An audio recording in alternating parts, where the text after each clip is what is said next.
Welcome to another episode of Ask the Zamboni Experts. I'm your host, Doug Peters, and today we're going to be having a chat with Reed Larson. Reed, welcome. Hey, good to be here. It's an honor for me to have you. I'm a fellow Roosevelt High School graduate. A couple of years after you got out of there, I was able to watch your career and follow you, and lucky enough to have met your father as well in my bowling exploits in another lifetime. And it's a real honor to have you on board today. Thank you very much. Weren't you guys in a movie, Kingpin? I was never that good. I just saw the movie Kingpin with Bill Murray. Remember that? Not to get off track, but I told my dad, "You got to see this movie," because he was a big bowler, you know. So I said, "It's really good about bowling." So he went and he came back, and I always remember you guys. He says, "I don't think that's very funny." He goes, I said, "Did you like the movie?" He said, "No." He said, "They made fun. It wasn't so. It's pretty good." But anyways, let's move on. Oh, no worries. Can you fill us in a little bit and our listeners on your start in hockey? I noticed that you played for Civac, which was a rival of MFAC, who I played for. But tell us a little bit how you got your start in hockey and who introduced you to the sport of hockey. You know, I got to be honest. Before I even got to Sibley Park or Civac and Hiawatha, I think my mom and dad, well, I know that my mom and dad put me on a sled in a box, and I was probably 2 years old, down on Lake Nokomis in a small bay on the west side of the bridge. You could have that warming house. You could skate when that side froze over. So they started pulling me in a sled in the box, and then they got some strap-on skates, and I kind of would stand around on those. And then when I started going down to Sibley Park, you know, you'd bring your skates over a stick over your shoulder, and the big kids were on the ice rink. We'd have to go out and play pom-pom pull-away. I don't know if you remember that game, but they'd flood the football field, and of course, had the warming house, and we'd go out and play tag or pom-pom pull-away. And then when the big kids were done, we'd try to get in on the rink there. So, yeah, like I say, we'd pack a lunch, and we'd go at probably 8, 9 in the morning on Saturday and not come home till 6 at night. So it's pretty funny. Those were the days. And now if you talk to a kid and tell them that they have to walk to the outdoor rink and they have to sit in a snowbank and put their skates on, they look at you like you're from outer space. Yeah. Or you kind of worry about your kid that's 10, 12, 13 years old all day long somewhere, you know, at a park. I suppose not the greatest either anymore. You know what I mean? Yeah, it didn't seem to matter. You know, different world than what you and I grew up in, unfortunately. Some good, some bad. Yeah, that's for sure. Yep. You're a graduate of Roosevelt High School. How many years did you play on the varsity team? 3 years. I played bantams as a 14-year-old in ninth grade for Bob Turner. I don't know if you remember Robert or Bob Turner. He St. Paul, Washington high school coach, and then when he got a little older, he started to do the Pee-wees, Cubs, bantams, and so forth in the Roosevelt area. So sure. The gentleman the Hall brothers were my other coaches. Yeah. Oh, I'm sorry, who? Steve. Do you remember Steve Hall? The Hall brothers. They played at the U. They were older, and like we always say, the high school varsity. When those kids were done, they would coach some Pee-wees. They'd have their practice. Okay. And there's Steve, Dan Hall, and was Corky one of 3 or 4 Hall brothers. Well, Corky was a Corky Hall, but not related. Now that was kind of over in the Lake Hiawatha area where the Hall brothers lived by Standish School, and they were older than, and the one Steve Hall played at the University of Minnesota too. So. Okay. And who was your biggest rival? Was Southwest the rival, or would it have been Washburn? Okay. Well, Washburn and South got to be pretty good rivals when I played, but not as big as Southwest. So it seemed to be we could handle all the other teams but Southwest. You know what I mean? They were good games, don't get me wrong. And every once in a while you might, you know, have, but usually it was, we were neck and neck with Southwest, you know, and then in the playoffs, like one year I remember my junior year, we were 10-0 or whatever. We won the city and we're favored. And we had 2 or 3 injuries and we lost in the final game to Southwest my junior year. And then my senior year, we had to beat South to go to the state tournament. So, but you know, back then, like you said, West was pretty good at the time, and South was coming up. But like you say, Southwest, Washburn, Henry could be pretty good too. Remember Sheridan and and some of those guys. So there's Yeah. about half a dozen pretty good teams. So Would Dave Peterson have been coaching at Southwest at that time? yes, he was. He Yeah. certainly was coaching. Yep. Yeah. Yep. There was a And lot of Baxter rivals. was the coach of West. Yeah. The drill sergeant Baxter was the coach of West. He used to scrimmage with his players, and we used to watch when they were on the ice before us down at the old Minneapolis Auditorium. And I can remember him chopping his players. I mean, he was really big, strong guy and playing against high school kids. And if they, he was pretty rough on them. I mean, we couldn't believe it. So it's pretty interesting. Well, and back when you played, there probably wasn't an abundance of ice rinks. Even like when I played a half a dozen years later, in that was Augsburg. Did you guys play any games down at Augsburg or any practices down there, or was it the convention center? No, we didn't. No, it was downtown at the Minneapolis Auditorium. Okay. And then the North Stars would donate ice to every once in a while, so we'd come on after they practice out at the Met Sports Center. We were all excited, for a whole course of the winter, we might have 6 practices out there. You know what I mean? But they donate some ice time, And then it was Hiawatha outdoors by Lake Hiawatha Golf Course. Yeah. And Breck. Remember the old Breck on the river with the open sides and before it became Minnehaha Academy, where they had the canvas sides. And I was just on a podcast last week and I said it was colder in that rink than it was outside. It was just for sure. Yeah, I don't know what it was, but it was. And the boards they had there, I remember being a kid trying to get over the top of the boards, and I swear the boards were like 8 foot tall so that they could build the ice up, and then the season would last. Like the Golden Valley Ice Center. Yeah. Yeah. Yeah. It was. I call it the Roman Coliseum out at the Golden Valley Ice Center. Yeah. Now that's a shopping center now out there off of Highway 12. It's nothing's the same. Nothing's the same. No. But that Breck, though, we used to remember Shepard. Shepard played and Cardiac Jack Bladowak. They call him Cardiac Jack. He was kind of like Herbie Brooks. He was back then doing that conditioning and off ice stuff when it just was getting started. So the nickname was Cardiac Jack, and he was coaching Breck. So Bucky Freeberg was our coach at the Roosevelt. So we'd do a lot of scrimmaging or extra games against them down at Breck. So. Yeah. What was it like playing for Bucky? Because he had you, and then 4 years later he got Mike Ramsey. So 2 of the best U.S.-born defensemen in history to play in the NHL. Well, thank you. Any kind of hockey. But thank you. Yeah. You know what? He was kind of low keyed. I thought he knew the game well.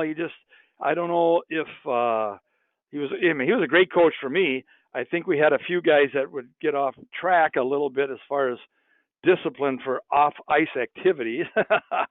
And Bucky was just such a nice guy, and he was really good, good coach and knowledgeable, but he probably let a few guys off the hook that should have probably had a little disciplinary action, I think, and that's where we got into a little trouble. I think we were very good, and we did make it to the state high school tournament, but I do believe we were a team that could have been better, and it wasn't Bucky's fault, don't get me wrong. I mean, you gotta, sometimes you can kick players off teams or discipline them or whatever in certain ways, but I think for us, we had the talent, but we were just a little in disarray, and that's nothing to negative towards Bucky at all. I just felt bad for him. You know what I mean? Yeah. So, yeah. Hard to control 18 young racehorses when they want to go out and party. And back in that era, that was a different time of the world too. Right. So. And at that time we were rated the only team really that I can think of that we probably couldn't beat, 2 out of 3. We might win 1 out of 3 or 1 out of 4 was Edina East. They went undefeated that year. 1974, they won the state high school tournament.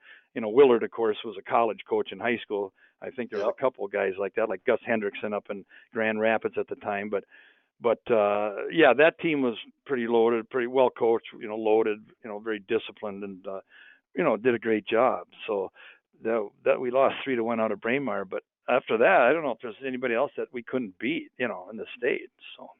Sure. Now, you played down at the auditorium. Do you remember watching the old Zamboni that was down there with the paddle and chain, taking the snow up into the bin? Yep. That They sure that do. that that machine's kind of interesting in that we took that. I've taken that machine in trade twice. It was sold originally up to a rink up in North Dakota, and then after that I took it in trade again, and it's now up in Alaska somewhere. I don't know if it's still running, but a lot of people enjoyed watching those machines with the paddle and chain carrying the snow up into the bin. Yeah, it was pretty good. Pretty funny how the old Zambonis are pretty interesting what they use. And then I remember going over and sneaking into the Gopher games as a kid, like 10, 12 years old. And that the Zamboni, one of those, they used to have those paddle ones over there, right? And Yep. this would have been, probably 1968 to 70, right in there. But when theirs broke down, then they came out with the push deals where they had the hot water in the canvas things that hung down, Yep. and like the water tanks with the towel that they would pull and spread the water. And that's that Madison Square Gardens. You're not old enough to have played there, but they were not to play there when they were using the push carts. They were the last team to go to a Zamboni machine in the NHL, and that happened, I believe, in 1969. So just a few years before you got to the show, they were still having guys out there with shovels and spreading water. That's funny because, that Madison Square Garden, that ice would chip out when you play in the Madison Square Garden. They do so many different things and so many shows. And yeah, I remember walking up the ramp. The ice rink is on the 8th floor or something like that, 11th floor the arena was. And and that ice would chip out so easy right down to the cement. Pretty crazy. So. They had their ice in and out so many times because back then when they had the circus come to town, or they would have different things, they'd take the ice out and put it back in, and a lot of times they were skating on green ice. So Reed, it was bad. You made it to the state hockey tournament, which I was lucky enough when I was a sophomore at Roosevelt. Mike Ramsey's team made it, and I think one of your relatives was part of that defense of the team that skated in '78 and unfortunately lost to Edina on a late goal. What was it like for you? What was your experience at the state tournament? I'm going to expand into that a little bit because I know that you guys got hosed on a shot that you took that went through the net, and the referees, sometimes as they are, needed their white canes out there, and they missed a goal that you scored that would have won the game for Roosevelt. Can you tell us about your experiences?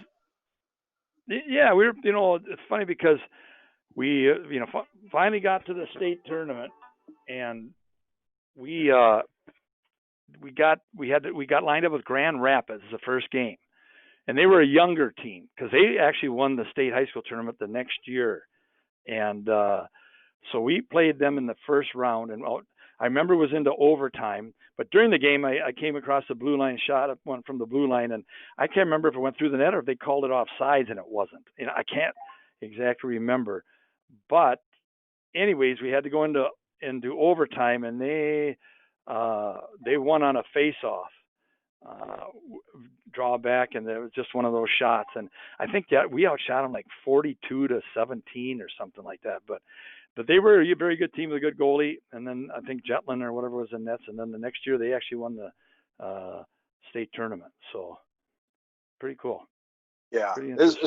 Billy Baker and Matson was on that team. Remember those guys? Rothstein, Johnny Rothstein, Matson, Donnie Matson. There is a bunch of guys that I took a look back through the teams, and was it Micheletti? One of the Michelettis, I think, was up there. Not with Rapids, I don't think, but one of the teams. It's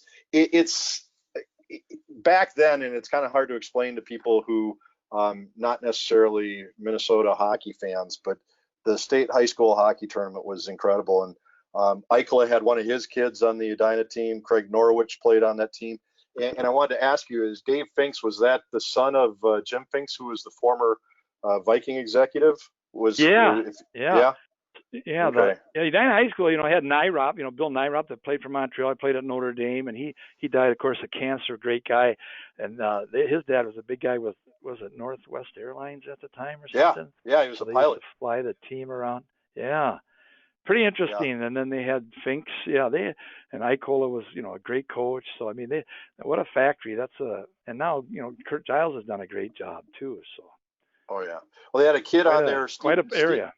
Steve Nichols, who was the son of a guy that my dad went to school with. He went to Minneapolis West 112 years ago, and Steve was always another guy that when I was a kid, being a hockey geek, I would follow the players. And there was a couple on your team. Is Doug Johnson? Would he be the Yep. Doug Johnson that had Let's Play Hockey magazine afterwards? Yeah, he was one of our defensemen. Yep, Dougie was Okay. one of our defensemen. He was like to hit, kind of a rugged, like to hit. And we had, I think Brian Young passed away, but we had Billy Powers and Milt Chesedeks and Steve Katerlik on defense, Mike Kanoki on defense. Dick Bain was our goalie. Did Kanoki, was that the same Kanoki that ended up being a ref in the WCHA, or was that a different one? Oh, boy, I don't know. I don't think recall? Mike was a ref in the WCHA. I don't recall that one. I know Mike played at the U.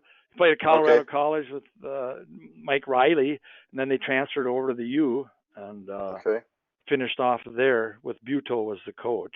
It was Mike Kanoki. So there was, I'm trying to think who else was guys that might have, Well, Bruce Bailey. Dick Bain played at Augsburg. Yeah, Bruce Bailey. Yep. He played with cousin Wayne Larson. Okay, I was going to ask if that was related. And was Bruce Hendrickson, is he related to Darby, or is that a different? Okay, so is that his father? No, not related. Nope. Henry, we call him Henry. Bruce Hendrickson. Bruce Hendrickson's played. He went to Roosevelt, but not related, not in any way. Nope.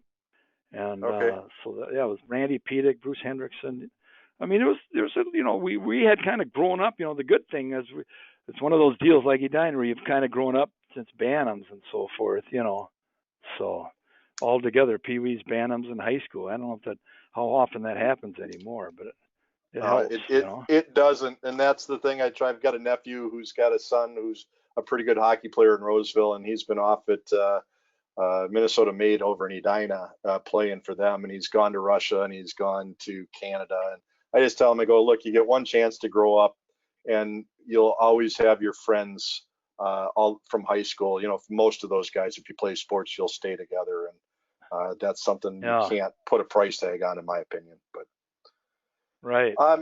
You went from Roosevelt, and the U was smart enough to offer you a scholarship and have you play there. Can you fill us in on your years and what it was like playing for Herbie?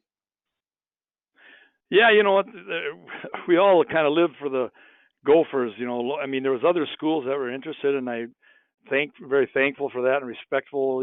Michigan State, Amo Bassoni and Rube Bjorkman and Gino Gasparini were up at North Dakota, and Duluth was interested, and Wisconsin, Bob Johnson, and then Jeff Sauer was out at Colorado.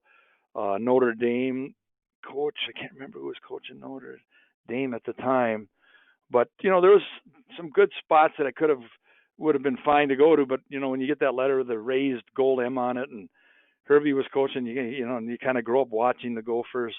So that was kind of your first love. And so I know he was after Craig Norwich and Robin Larson too at the same time. So I really probably wasn't rated as high as those guys but he was still recruiting me. And I don't know, it just came to pass, and I was offered a scholarship, and I was pumped to go over there. And like I said, Herb had a sprinkle, a mix, from Northern and kids and the city kids. So I think he's ahead of his time, a mastermind exactly for putting personalities together, along with, making you skate till the cows come home, so to speak.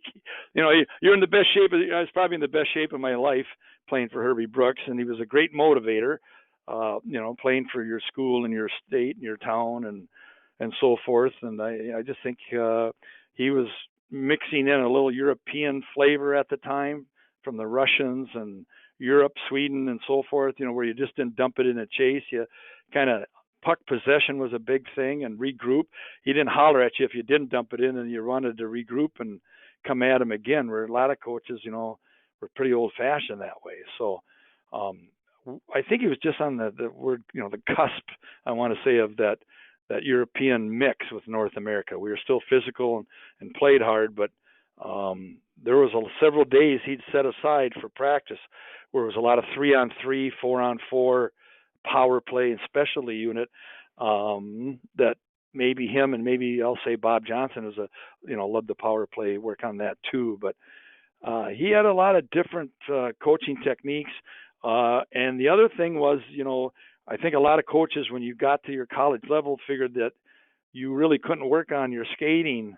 You were there as a finished product. And with Herbie, your crossovers, forward, backwards, your edges, your balance. I mean, he was, it's almost like you're kind of learning to skate all over again at times. And I just can't credit him enough for me moving on to the pros as far as getting you ready both mentally and physically. So I love the 80 Olympic guys, talking with you guys.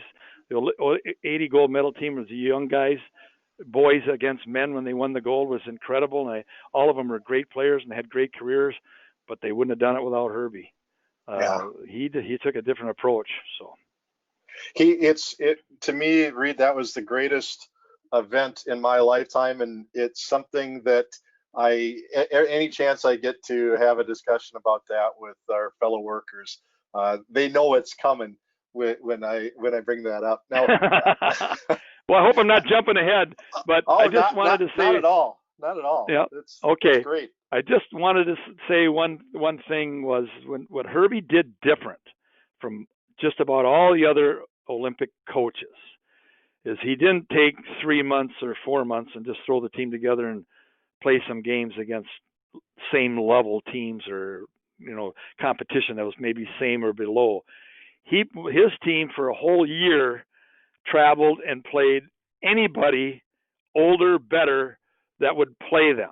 That would, whether it's an NHL, WHA, minor league, European, Russians, you name it, they would play anybody and everybody.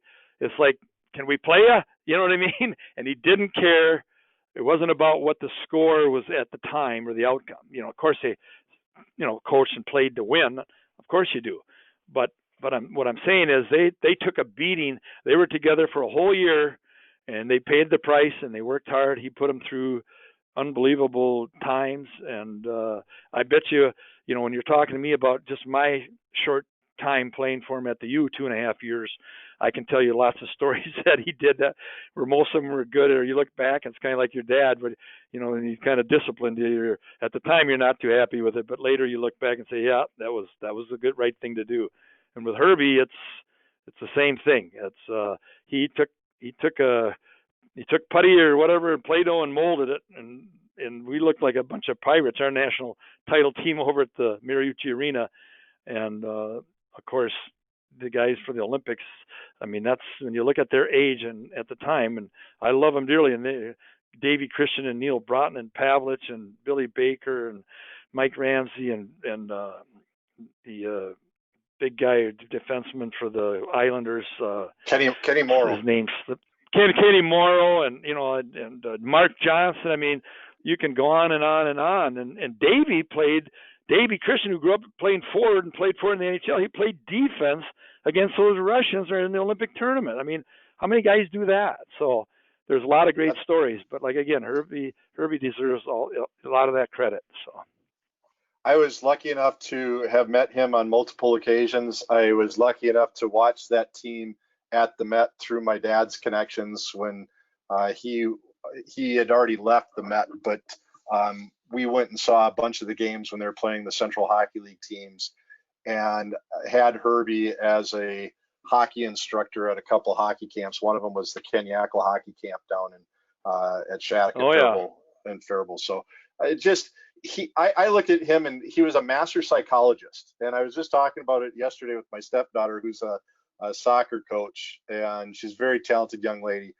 And I told her, I said, Herb, you need to read a little bit about Herb Brooks, because he knew when somebody needed a kick in the pants or somebody needed a pat on the pants.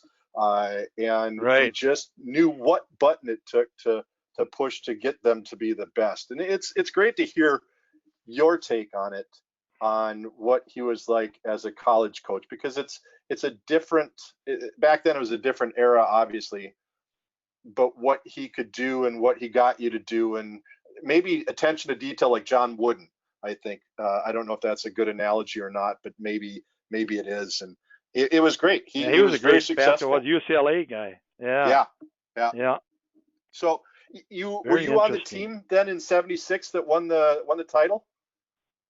Yeah, it was really funny because I was lucky my freshman year. I remember we were playing Michigan State on the road to start off in my freshman year, and I didn't suit up the Friday night game. You play Friday Saturday on the road, and it's funny because I always will remember I watched the first game and we lost. So he suited me for the Saturday night game, and I got a goal and assist, and we won. And then from then on, I played the rest of the way, and so that year we were rated number one pretty much by the halfway through the year, or quarter of the way through the year, all the way out, and rated first in the nation. And we met Michigan Tech, who the Gophers, the year before I got there, my senior year in high school, the Gophers beat Michigan Tech. John McInnes was the coach in Boston for the first national title for the Gophers, and that was '74.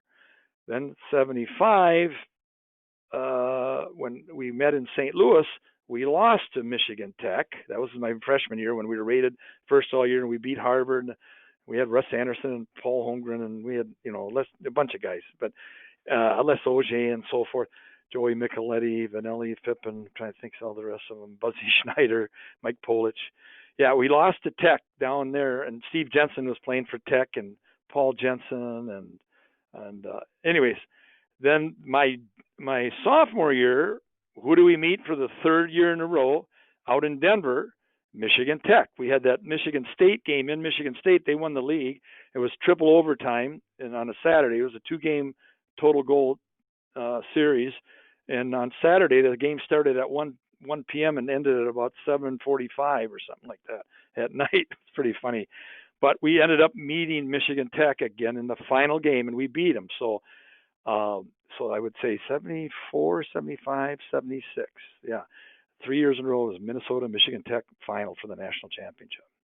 That's pretty amazing. Now, did you participate in any of the alleged bad blood there was between BU and the University of Minnesota, or was that either before or after? In Denver, in Denver, we had that brawl with was it Parker? Was he the one?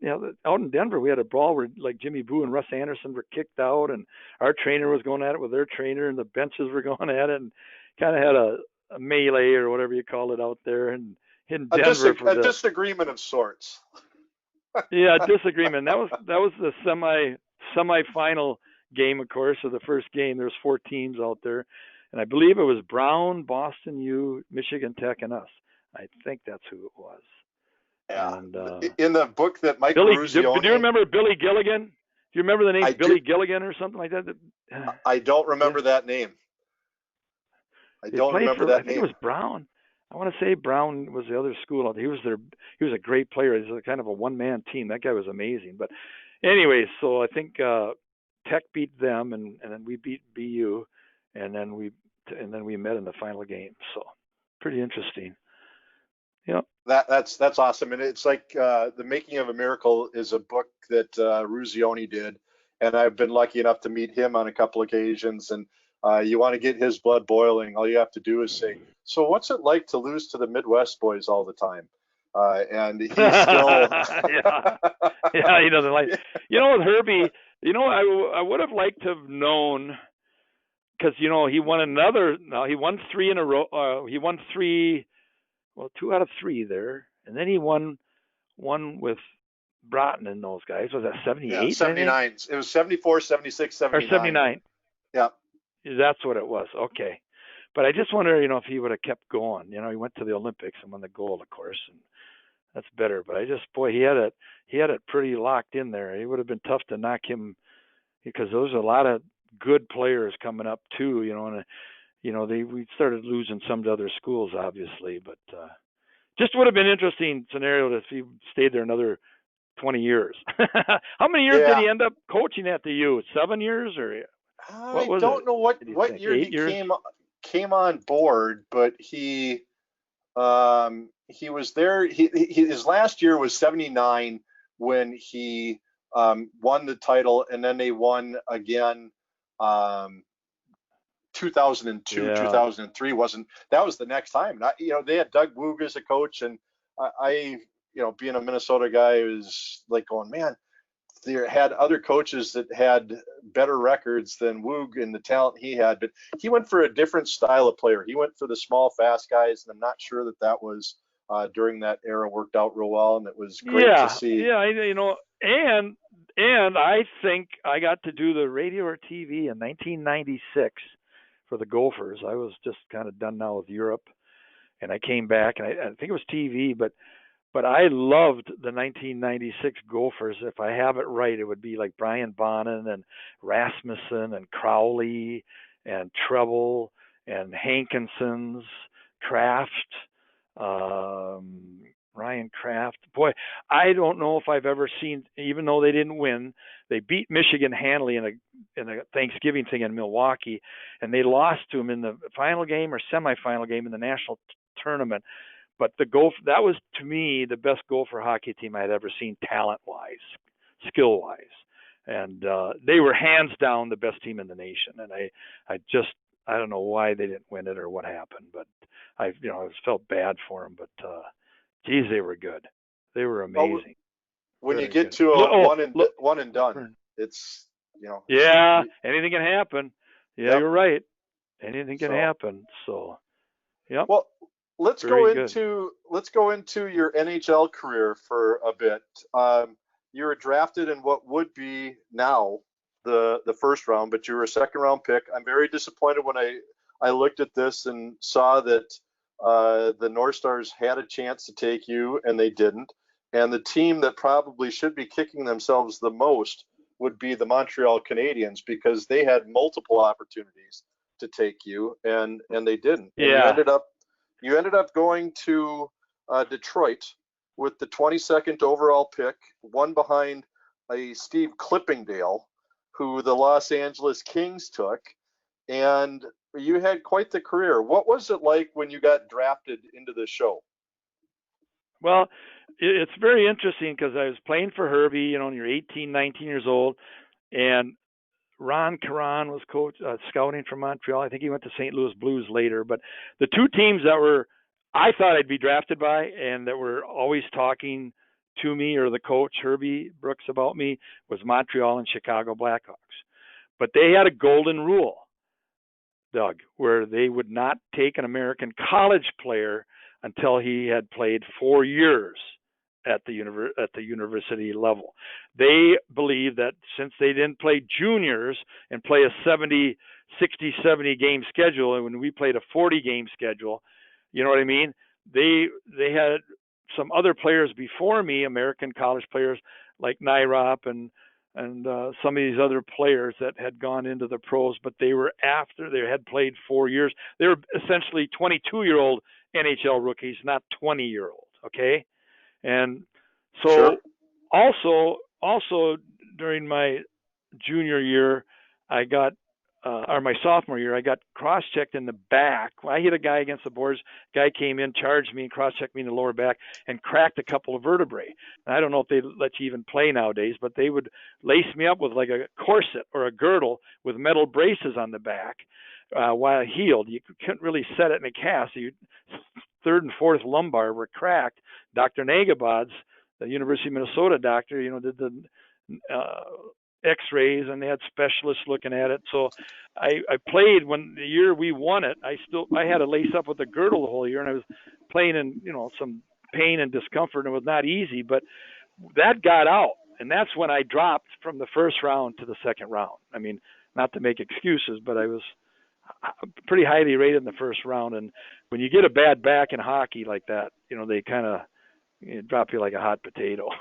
You know what I mean? Well, there's a whole bunch of teams that could live to regret that. There was only one defenseman, I think, that played more games than you, and there's a certain guy by the name of Randy Carlisle who played for the Jets and played quite a bit. He had 1,055. Pittsburgh too, I think. Pittsburgh Penguins, and the Jets, And you scored more goals. There were three other people in that draft ahead of you that scored more goals, and they were all forwards. Well, I'm sorry, one got drafted after you. Kent Nielsen. So I'd say, it's pretty Yeah, impressive. and At he was one point, older. Yeah.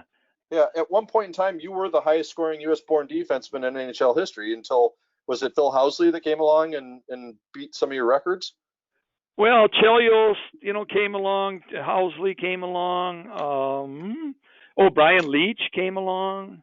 Obviously these are great players, and I have no problem with that. But at the time, it was a different style, different. Not many Americans. There was Americans in the league. I'm not going to say I was the only one. There were Steve Jensen and Gary Sargent, and there was Robbie Fatorik, was in WHA, jumped back to NHL, and Mark Howe, of course. But yeah, I got to be honest with you. It was just, if I have to tell you one thing, and I love Detroit, I love the people, fond memories, but one of the prominent Detroit business guys said, Reed, the fish rots from the head down. And he says, until you guys get good management and coaching, you have some great young talent and players, and you either trade them or you don't develop them, or they just don't know how to handle them. And I played 10 years in Detroit, and I had more coaches than I had years in Detroit. And I probably had 3 or 4 general managers. And the old joke was we used to take 3 team pictures a year because we had so many players, coming in and out of there. You know what I mean? And you're not going to go very far, building what you need to build as a family. Because when I got to play for the Islanders a little bit, and the Edmonton Oilers a little bit, and the Bruins when we went to the Stanley Cup Finals against Edmonton, the year that the power and the lights went out in the old Garden. Big difference about just camaraderie, family, work ethic. I mean, just some leaders. We had when we had some good young guys, we just sometimes they were traded away after, when you come in at 20 years old and you're traded away at 23 or 24, that doesn't make a lot of sense. You know what I mean? So. No. With their first round, second round picks. Unfortunately, you didn't get the time when Mr. Ilitch owned the team. They've been great customers of ours. He was just feeling his way. Yeah, it was Bruce Norris, and Ilitch did come in, and we did make the playoffs. It was a change. It was a change for the good, but he didn't kind of find his way because he was a baseball guy. He loved them dearly, the family, and he was the greatest. And he put everything into it, and he treated it like a king, and one of the best owners there ever was. But he was a baseball guy, and it took him a while to find, his guy that, you can't argue whether you like Scotty Bowman or not. Wherever he's been, and you look at his track record, I don't care if he was a coach or GM. If he was a coach and the GM was above him, usually the GM did well to listen to him. You know what I mean? So, Montreal, St. Louis, but you go Montreal, Pittsburgh, Detroit, and then he helped when Chicago started percolating with Taves and Kane. You go, geez, this is a good young team, exciting, and you look up, it's Bowman's son is the GM, and then all of a sudden, there's Scotty sitting over to the side up in the crow's nest, and he helped build that team. So, and they gave him rings. So, and God bless his son, Scotty's son, but I know who was, doing a lot of the help there. So. Yeah. So did you get to play in both buildings in Detroit, both the Olympia and the Joe? Oh, yeah. Yeah. Yep, for sure. What was it like playing in the old building, in the Olympia? The old building is one of the best sheets of ice you'll ever skate on. I was down there once or twice in the summer and went in there, and the cement slab that went under the arena or the boards in the rink, it was kind of a dark cement and shiny and didn't have one crack in the whole. Whoever laid that cement didn't have one crack in the whole thing. It was just amazing sheet of cement, and the ice was amazing. The bleachers were right over the edges of the glass on the second level. It was kind of an oval rink, not a big rink, not a huge rink. It was, I think, regulation, but not like small like the Boston Garden in Buffalo, back then. But great arena, and I just loved that time when I broke in with them and the players I got to play with and against. And I guess I'm really, really lucky. I didn't win a Stanley Cup. I went to the finals, but I played with and against, some historic, famous players, and Bobby Orr to Bobby Hull to Gordie Howe to Guy Lafleur, and just go on and on and on. It was just Marcel Dion and the French Connection line. Gilbert Perreault, Marcel Dion, Gilbert Perreault, Ricky Martin, and Rainy Robert. Every it's really funny. Every team back then had the Triple Crown line was Marcel Dion, Charlie Simmer, Dave Taylor. Then you had Lafleur, Schutt, and Lemaire. You had these lines, you guys, that were amazing. You didn't want to go out against them. You know what I mean? Bobby Clark had Reggie Leach and McLeish.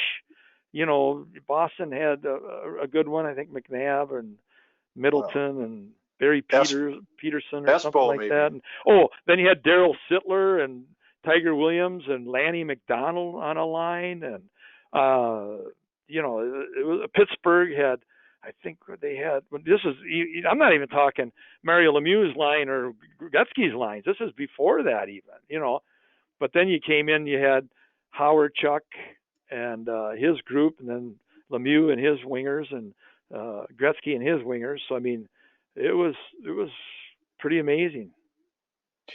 You got traded by the Red Wings to the Bruins. How was that for you going out to Boston? Somebody always said when you play, the team you get drafted by and you play, whether it's 5 years, 6 years, and I was there 10 years, if you get traded and the first night you're in that hotel room in that new city, that's when it hits you. And it hit you like a ton of bricks. I felt like your family. I felt like your family dog, and you just dropped me off in the desert somewhere and left me. You know what I mean? It was weird. It was really, really strange because Detroit was my home and my team, and I was drafted. I was there 10 years, and it left. After a few weeks or a month, it left. But that all by yourself in the hotel room, and everybody said that it hits you, and you just, and I don't know if it did for everybody, but sure, a lot of guys I talked to, it's kind of the curse. It's a weird deal, but it was very interesting to experience that, especially when you were told it was going to happen. So yeah, a big part of your life you left in Detroit and having to go on, but I think I'm going to assume the Bruins organization treated you pretty well while you were out there. Yeah, they did. They treated me great, and like I said, Ricky Middleton and Cam Neely and Ray Bork was there, Huzak. They had then Craig Janney was a young guy, and O'Dwyer was a young guy, and Bobby Joyce was a young guy. Jay Miller was on the team. He was kind of one of the tough guys, and it was a tough, good team. I don't think we maybe had obviously we didn't have the depth of Edmonton or the goaltending, or we didn't have the total skill they had. We had Kenny Linsman, we had Casper Crowder, Sweeney. We had a very good team, and we beat, I think, Edmonton 4 times out of the 4 games during the year, and then we lost to them in the finals. But yeah, it was, we weren't the Edmonton Oilers, but you know what? We had a good year. It was a good experience. So your last, full season, maybe 88, 89, had to be a bit of a tough year playing for 3 different teams. What went down that year? Well, I had an auto accident basically when I was still with the Bruins, and I had played out my option year, and I was T-boned in a Suburban, and my arm was pinned under the Suburban, was rolled over on its top, the roof. And anyways, crushed nerves. They weren't severed, and it was 3 months without feeling in my left arm or lifting it, trying to get blood flow and waiting for the nerves that were crushed and kind of deadened in a 3-inch spot. And nerves grow about 1 inch a month, they say. So had some wonderful doctors, Dr. Fraser Eels and Dr. Alan Van Beek, arterial and nerve guys. And my median and ulnar nerves in my left arm were dead and squished and flattened. And so it was a long rehab deal. It happened in June, and I didn't start to play with the Bruins till December. And then we went to the Stanley Cup final. So it was a rough year. Then I separated my shoulder one of the last games of the year and was getting shot up with Novocaine in the shoulder by trying to play. So, it just sometimes it's just not meant to be. You know what I mean? Played good, but it was just one of those things. And that last year, I wasn't, I was kind of played out. I didn't have a contract, and Glenn Sather says, "Come on up and play with us," because they had made that trade for Coffey for some Chris Joseph or something from Pittsburgh or something, and then Coffey didn't want to go, and they didn't offer him the amount of money, and he sat that year out. But I went up to just missed training camp, so I went up to Edmonton. They were going to skate and get me into shape, and I played 10 games and had 10 points, and I'll always consider it a real honor that when I was come time to sign with Edmonton, they wanted to try that Joseph. And I remember Mark Messier and Kevin Lowe going into Sather saying, no, we want Reed. We want to keep Reed. And Glenn Sather said, no, I traded this coffee for Joseph, and he was a young first round pick for Pittsburgh, and we want him and try him out. And, Edmonton really, their payroll thing was always kind of troubling up there, I think. But anyways, the long and short of it was Bill Torrey, the classy guy that he was, said, I want you. So I went from Edmonton down to Long Island. I was supposed to go to Minnesota, and Jack Ferreira and Pierre Paget were coaching and GM, and they promised to. So I drove all the way home from Edmonton, and I got there. Well, I'm sorry, we traded for somebody else. So Bill Torrey said, no problem, come out here, and I went there. And then at the trade deadline, he says, Bill Torrey says to me, Reed, you're not going to believe it, but they offered me all these draft picks and their players or whatever for you. And so he says, I know you want to go home and play. And so it was a weird year, really strange year. But that happens to a lot of guys, at that age back then, so. Well, then you had one game at Buffalo the following season, and then you went over to Europe to finish out your career. What was it like playing over in Europe? I loved it. I always thought, try had something to do with my arm injury, and I had played over there with Herbie in the University of Minnesota, and I just thought there was a guy in Canada says you can make good money, and I was offered coaching jobs in the minors and the NHL, for the minors, or I could have played in the minors and gone back up again, but I don't know what it was, just something I wanted to try to do and experience. You know what I mean? And so I did. I took off and played 5 seasons over in Italy and made a lot of friends and had a great time, and nice way to kind of just finish out your career. Probably could have maybe plugged back in again. I don't know. You just never know. But I suppose they figured that when you're 32, 33, 34, you're done back then. And then not more than probably 5 or 6 years later, that, guys were playing way longer. You know what I mean? Yeah. So Chelios it was kind of a stereotype that destroyed, Yeah. Chelios played till he was dang near 50, didn't he? I played. I really had felt best shape. I was snow skiing and playing hockey in Italy, playing 40 minutes a game, and could have come back and played very easily. So. In your time in the NHL, what were your favorite buildings to play in? Well, Montreal, their ice was kind of chippy, but the building itself the history, and the building was great. I love Chicago Stadium. Pittsburgh had great ice along with the Met. Olympia, Pittsburgh in the winter, the old Igloo had good ice, but the Met Sports Center had that slippery, they had great ice. So coming home, you always friends and family, it's hard to concentrate. So that was kind of tough. But I would say I love Chicago Stadium in Montreal. And then after that, I would say for some reason I had 2 hat tricks down. Pittsburgh was a good building to me. I don't know what it was, but I always had some really good games, and there was good ice. So the zone. And what would be your favorite cities that you got to play in, if they were whether in Chicago, the U.S.? In the U.S., Chicago, Boston, New York were always fun to play in. Boston's hard to get around traffic-wise, but Chicago, for Chicago and Montreal, and then Boston. L.A. was always a nice place to go and warm. Vancouver was fun to see. You know what I mean? But as far as the buildings and the atmosphere, I'd say, after our rink, Detroit was great. But I'm just saying, the old Olympia was, my favorite. But when you're talking anything but your own building, I would have to say Chicago and Montreal. Great. Have you had any Zamboni experiences? Have you been a celebrity driver of one of our machines? You had to ask. So I'm a guy that spent his whole life on ice and skates. I've never sharpened a pair of skates, and I've never driven a Zamboni. Well, that's something we're going to have to arrange. Snowmobiles, motorcycles. Go ahead. That we're going to have to arrange for you to get on one of our machines. I think that would be a lot of fun. You let me know when you're ready, and I'll make it happen for you.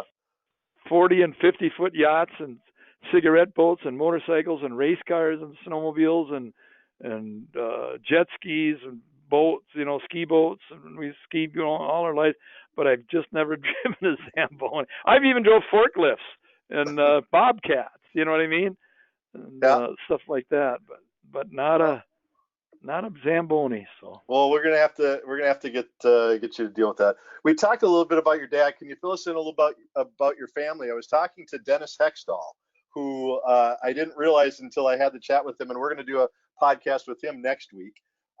You roomed with him for a while. He took you in, and yeah, he took me under his wing. Yeah, he did. Okay, he did. And he's a godfather to your son. Is that correct?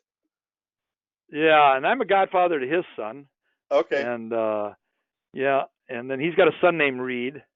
Okay. And but when they picked me up, when I played, I got thrown out of that game up in Houghton my junior year at Michigan Tech, and we bussed home, and then I met Alex Delvecchio with Ron Simon, my agent, in downtown Minneapolis, and I signed Monday morning and played Monday. It was a rare Monday night game against the North Stars, and we tied 2-2. And after the game, I was going to go home, get packed, because I had signed. He said, no, you're getting on the plane with just the clothes on my back and my hockey gear. I had to get on the plane, and Hextall took me home to his house. Him and his wife were there, and stayed with Dennis for about a week, and then I moved in with some younger guys on the team, other guys on the team, after that. But he took me in always, yep, for sure, and we've been good friends forever. So that's good. And what about you? With how many kids do you have, and what are they up to these days? I have a daughter, Shelby, who's 39, and my son, and she works for Capella University, downtown Minneapolis. Of course, they're not downtown yet, but they were. I mean, they're working out of home, and she's got a 15-year-old. My granddaughter's 15 and made the Minnetonka varsity swim team, and my grandson Marlon's 3, and her husband's a chef from Ecuador, and a wonderful chef, and so I got 2 great grandkids. And my son Ian is working for Motorola in downtown Chicago, of all places. It's kind of been a war zone for him, an eye opener.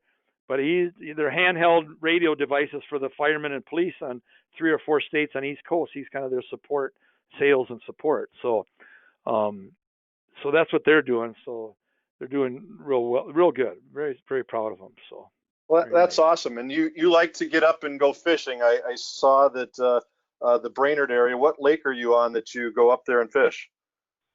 I'm on Upper Gull. I'm connected to Gull. We're up in one of the little lakes up there, Roy, Nisswa, Spider, Upper Gull. And then we come down through the channel past Bar Harbor and Zorbas, and then you got Gull. But we're up there a lot. So, and I go over to Mille Lacs and I trailer over to Mille Lacs. Once in a while I go on the Mississippi River by Camp Ripley and Lum Park right in Brainerd, and so kind of been a Woman Lake. I made the rounds up there pretty good. It's a lot of fun. We're chasing smallmouth and largemouth usually, and crappies. I'm not a big walleye guy, but we sure run into a lot of walleyes, in the river and these lakes at certain times, especially the spring and the fall. Sure. Artificial. We never use live bait. That's our cardinal rule for 30 years or whatever. We've never used live baits for crappies, bass, walleyes, nothing. So okay, we do okay. I get back every year for opener. We've been doing it for, I think it's close to 50 years, and we're on Leech Lake is where we go. But I use the yellow jig and the minnow, and it's it's been pretty successful for me. That's the way to go, and it is, especially I think for walleye. You know what I mean? Oh yeah. But you got releases come back to the small, largemouth, smallmouth, crappies, muskies. That's really good lake for all those too. Yeah, I'm going to wrap this up. I'm a bit of a foodie, and it's great to hear that you've got a son-in-law who's a chef. Maybe I can get a couple of his recipes if you're willing to share those with me. In your time in Boston, Redstone. Huh? He was a chef at Redstone and a few other places, and now he's out in Otsego, the Rockwoods out there by, as you come into Elk River on 101 on the left-hand side. So, yeah. So your time in Boston, did you ever go to Santapio's right near the airport for a double garlic pizza and some barbecue? I don't think I made it there. I was down at Fours a lot, Okay. Yeah. And a lot of clam chowder at the Union or whatever it is. Is it the Union Oyster House or whatever? Yeah. The Marriott had a nice restaurant in there. We used to have steak or swordfish. But yeah, you couldn't run out of good restaurants in Boston. That was fun. But No. I just heard they just shut down Fours. Oh, They just really? shut it down. That's too bad. That's too bad. Yeah, it How, is. how about the Kowloon? Did you ever get up there for some of their world famous Chinese food? Yeah, I got there with Ricky Middleton up Yeah. Route 1 or whatever it is. I think. Yeah, exactly. Yeah. One not too far from Hockey Over Town. the Tobin Bridge. Yeah, Yeah. exactly. The memory's coming back. That's great. Yep. That's great. Got a good memory. It's just short, Doug.